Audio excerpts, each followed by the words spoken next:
мы сейчас, если не будем приобретать благодати Божией, нам очень трудно будет. Потому что ту благодать, которую мы сейчас накопим, тот мир сердечный, который мы сейчас накопим, он такое свойство имеет, что он не сразу его вырвать можно, понимаете? Вот это бесом потрудиться надо, чтобы прогнать мир из сердца. Значит, надо, чтобы человек какой-то согрешил. То есть, да, вот именно. Вот. И бывает, даже человек согрешает, а мир Божий еще остается. То есть, понимаете, Господь долго терпит.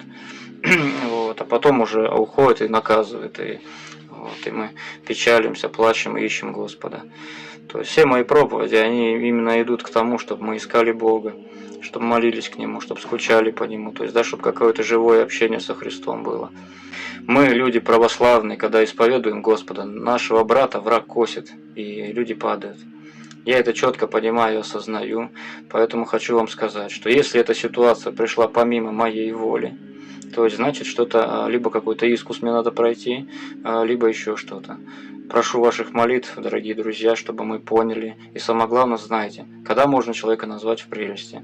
Когда он сам за себя что-то утвержденно говорит.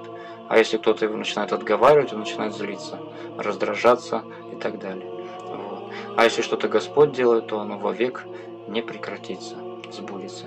Вот. Поэтому будем молиться Господу. Если Ему угодно, чтобы какую-то кто-то из нас волю совершил, то да совершит ее. Если кому-то Богу угодно, чтобы кто-то из вас послужил Богу, да послужит Богу. И смотрите за тех людей, которые вот эти вот комментарии пишут злохульные, и старайтесь не сообщаться, потому что в Боге этого нету, дорогие друзья. Под какой бы личиной правды это ни находилось, таких слов у Бога нету. Вот. Пусть научатся разговаривать эти люди, пусть научатся критику выслушивать, то есть, да, как положено, то есть, вот, и уметь общаться с людьми, не выносить приговоры.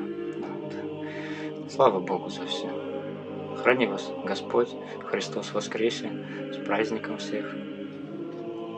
Во имя Отца и Сына и Святаго Духа Бога. Аминь.